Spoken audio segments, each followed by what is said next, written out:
ये है माई audio bits, ध्वनि ग्रंथालय का दुनिया।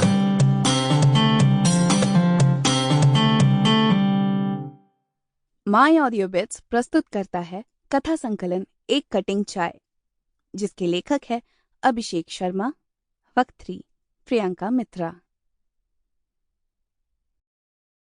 पुस्तक परिचय। मोहब्बत जीते समय या मोहब्बत में जीते समय हम वास्तविक दुनिया से किसी अलग ही दुनिया में चले जाते हैं, अपनी ही दुनिया में, अपनी काल्पनिक दुनिया में, जहां सब कुछ वैसा ही रहता है जैसा हम सोचते हैं, जहां वैसा ही होता है जो हम चाहते हैं। हम एक अपने ही बनाए भ्रम में जीने लगते हैं, जहां कुछ भी अलग नहीं होता, या फिर ऐसा है कि हम अलग होने ही नहीं देना चाहते। पर जैसे जैसे मोहब्बत का असर खत्म होता है, वैसे वैसे हमें महसूस होता है कि हमारी बनाई वो खुशफहमी की दुनिया वास्तविक दुनिया से बिल्कुल अलग है।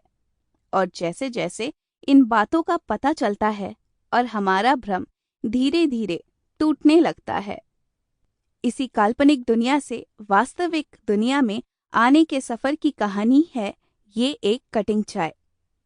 इश्क से असल दुनिया में आते समय मिलने वाली खुशी, गम, परेशानी और सबब की दास्तां है एक कटिंग चाय। जिंदगी के कुछ ऐसे पहलू जिन पर या तो हमारी नजर ही नहीं जाती, और अगर जाती भी है तो हम उसे नजरअंदाज कर देते हैं। ऐसी ही पहलुओं पर आधारित है एक कटिंग चाय। कथा 1, आत्महत्या। आज नलिनी बहुत ही आराम से बैठे हुए थी। एक सरकारी महकमे में किसी बड़े पद पर तैनात नलिनी आज अपने एक खास दिन पर सभी कामों से छुट्टी लेकर अपनी आजादी का जश्न मनाना चाहती थी। ये सिलसिला पिछले 5 सालों से चला आ रहा था। वो हर साल इस दिन अपने सभी जरूरी और गैर जरूरी कामों से छुट्टी लेकर पार्टी करती थी। ये दिन उसकी जिंदगी का एक बेहद ही खास दिन था। ये दिन था उसकी आजादी का, उसके आगे बढ़ने का, उसके नलिनी से नलिनी मैडम होने का।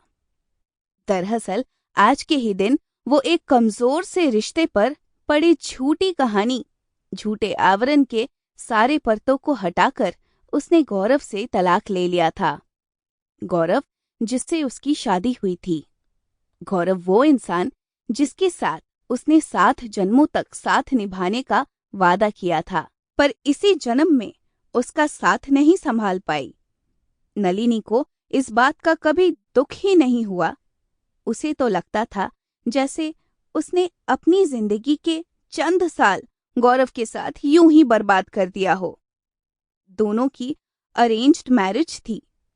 दोनों परिवारों ने आपसी समझौता से सभी रीति रिवाजों को निभाते हुए उन दोनों का विवाह करवा दिया था। जहां एक तरफ गौरव एक मध्यम वर्गीय परिवार का एक मध्यम लड़का था, ठीक ठाक कदकाठी, हल्का सांवला रंग, तो वहीं नलिनी किसी फिल्मी अदाकारा जैसी सुंदर थी। उसे शुरू से ही सब कुछ सही नहीं लगा था, पर परिवार के आगे और पापा के गुस्से के चलते उसने बिना कुछ कहे ये शादी कर ली थी। नलिनी जहां किसी अन्य लड़की की तरह ही ढेर सारे फिल्मी सपनों से सजी उम्मीद की पालकी लेकर अपने ससुराल आई थी, वहीं गौरव वास्तविकता में विश्वास रखने वाला एक बेहद सामान्य और गैर फिल्मी लड़का था। शुरू से ही दोनों के बीच बहुत कुछ अलग अलग रहा। हालांकि इसे गौरव ने कभी देखा ही नहीं, पर नलिनी कभी अनदेखा ही नहीं कर सकी। पर इन सभी छोटे मोटे फासलों के बीच एक मुद्दा ऐसा भी था जो उसे बहुत खटकता था, और वो था गौरव की पढ़ाई। खुद मास्टर्स कर चुकी नलिनी को एक दिन जब पता चला कि गौरव बीकॉम भी पूरा नहीं कर पाया है, तो उस दिन से नलिनी के लिए गौरव एक अधूरे मर्द जैसा हो गया था। ऐसा नहीं था कि गौरव नलिनी से प्यार नहीं करता था। Sample complete. Ready to continue?